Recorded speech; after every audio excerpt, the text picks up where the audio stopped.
नमस्कार विद्यार्थी मित्रांनो, मी प्राध्यापक धनंजय भाट, पलूस शिक्षण प्रसारक मंडळाचे कला वाणिज्य व विज्ञान महाविद्यालय पलूस मराठी विभागाच्या वतीनं मी आपणा सर्व विद्यार्थ्यांचे या वेब व्याख्यानात मनापासून स्वागत करतो।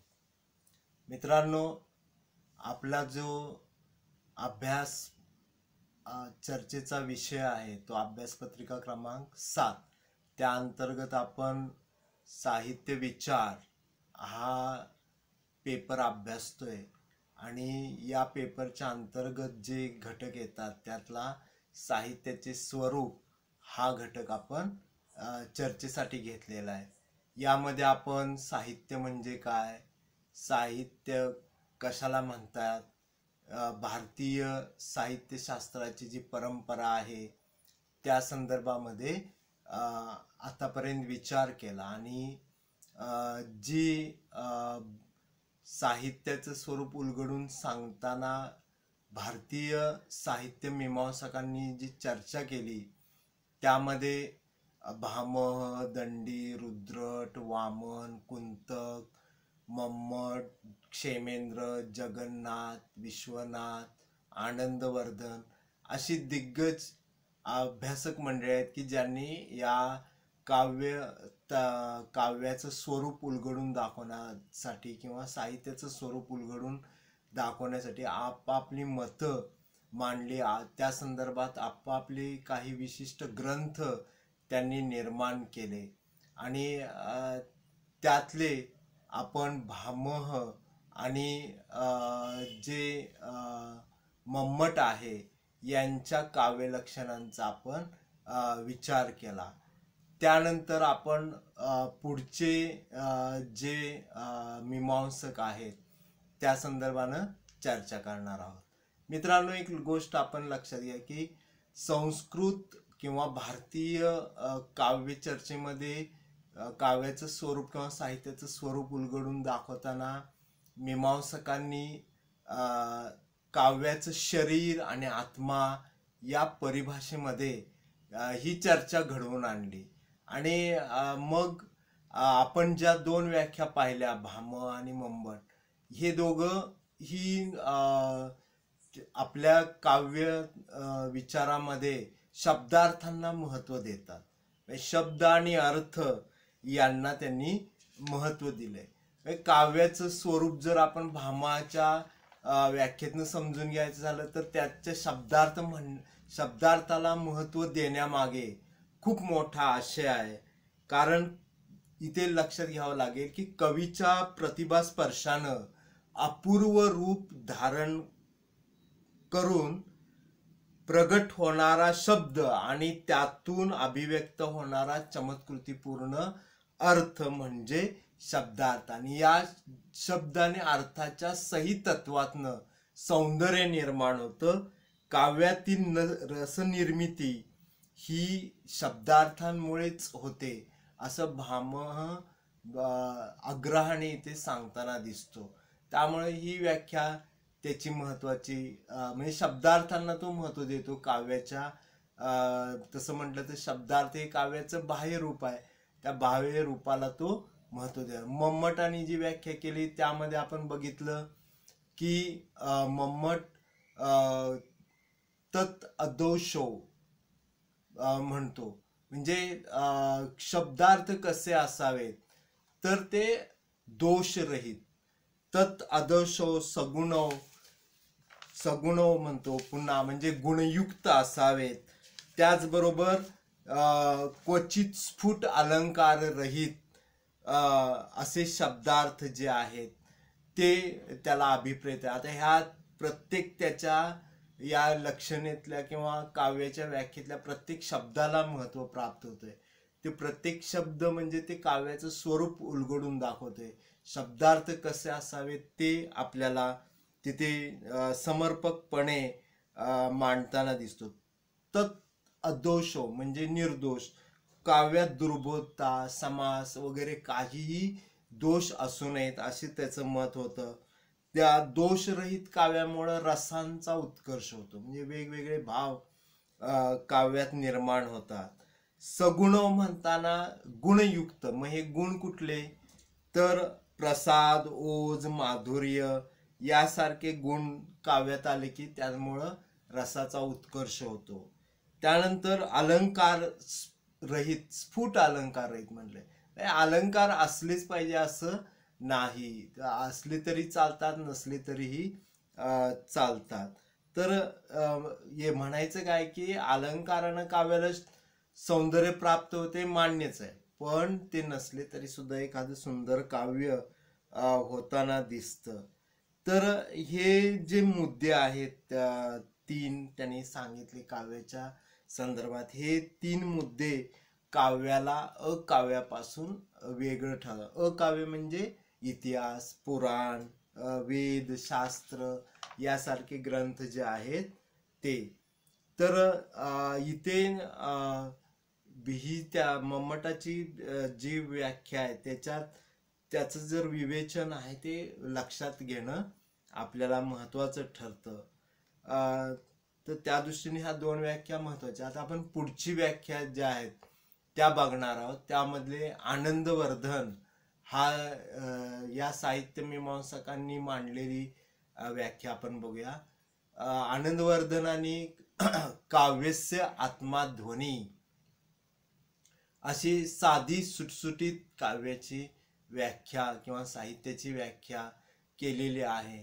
त्याचा अर्थ असा आहे की ध्वनी हाच काव्याचा आत्मा, म्हणजे त्यानं आपल्या व्याख्येत ध्वनीला महत्त्व दिलंय.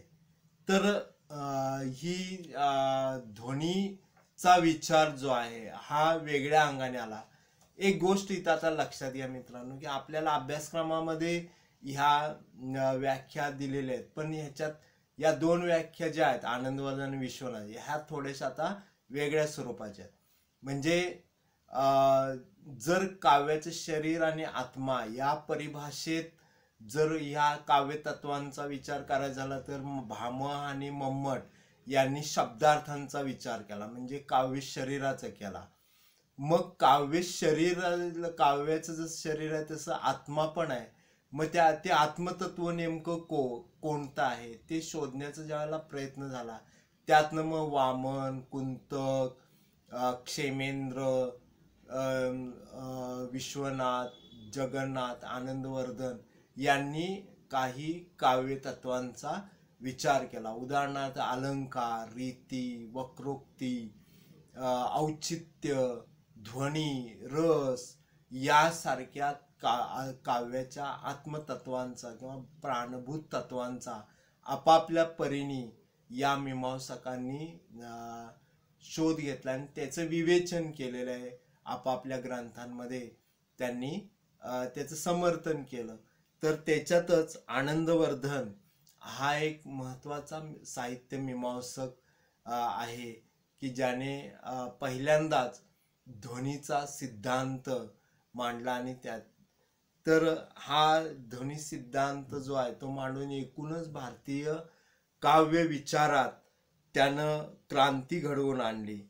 आनंदवर्धन हा ध्वनिमताचा पुरस्कर्ता होता मित्रांनो, आणि त्यांना आपल्या काव्य लक्षणेत ध्वनी हे काव्याचं मुख्य तत्व आहे हे ठासून सांगितलं, ठामपणे सांगितलं. आणि ध्वनी हाच काव्याचा आत्मा. आता बघा इथे आत्मा हा स्पष्ट शब्द आलाय. काव्याचा आत्मा हे स्पष्टपणे त्यांनी नमूद केलेलं आहे. त्यामुळे इथे आता जी चर्चा आहे ती काव्याचं आत्मतत्वाची किंवा अंतरंगाची चर्चा आपण लक्षात घेतो, हे मनात असू द्या. तर आनंदवर्धनाच्या मते आता हे तो स्पष्टीकरण करताना त्याने आपला ध्वनी सिद्धांत जो मांडला तो ध्वन्यालोक या ग्रंथात मांडला, हेही लक्षात ठेवा. म्हणजे या प्रत्येकाने आपला विचार मांडताना आपले जे ग्रंथ लिहिलेत या मीमांसकांनी त्याचाही परिचय आपल्याला असला पाहिजे. तर ध्वन्यालोक या ग्रंथामध्ये त्याने हा ध्वनी सिद्धांत मांडला. तर इथे आता ध्वनी हा शब्दातूनच निघत असतो. मग हा शब्द आणि त्या शब्दातून निघणारा अर्थ हा कसा आहे, तर आनंदवर्धन म्हणतो की काव्याला दोन प्रकारचा अर्थ असतो. एक वाच्य किंवा वाच्यार्थ आणि दुसरा प्रतीयमान ज्याला तो ध्वनित अथवा सूचित अर्थ म्हणतो. यातला पहिला जो अर्थ आहे तो आपल्याला आपण उच्चारलेल्या प्रत्येक शब्दाबरोबर येणारा पहिला समजला जाणारा अर्थ, त्याला वाच्यार्थ म्हणतात. आणि त्यामागून दुसरा एक अर्थ नंतर आपल्या लक्षात येतो, त्याला सूचित अर्थ म्हणतात. आणि हा जो सूचित अर्थ आहे तोच काव्याचा आत्मा होय, असं वर्धनांनी आपलं मत मांडलेलं आहे. आणि हा जो अर्थ आहे हाच काव्याचा सूचित किंवा ध्वनित अर्थ हा महत्वाचा असतो. म्हणजे इतर जे शास्त्र वगैरे इतिहास पुराणातनी किंवा शास्त्रीय वाङ्मय त्यात आपण जो शब्दाचा अर्थ येतो आहे तसा येतो, पण सूचित होणं, त्या शब्दाचा अर्थ आणखी एका वेगळ्या पद्धतीने लक्षात येणं, ही बाब जी आहे ती काव्यात होते. आणि त्याने तो अर्थ जो आहे तो रमणीय आणि सौंदर्यपूर्ण करत असतो. म्हणजे काव्याला ही रमणीयता जी आहे तीच काव्याला काय करते, अकाव्यापासून वेगळं करते, म्हणजे शास्त्रीय वाङ्मयापासून वेगळं करते. आनंदवर्धनाचं याच ध्वनित अर्थाला आनंदवर्धन काय करतो, हा जो ध्वनित अर्थ आहे त्यालाच आत्मपद देताना दिसतो. पहिला जो अर्थ असतो तो आपल्याला वाच्यार्थावरनं समजतो. म्हणजे कुठलाही शब्द आपण ज्यावेळेला उच्चारतो त्यावेळेला जो पहिला अर्थ लक्षात येतो तो वाच्यार्थ असतो. पण नंतर आणखी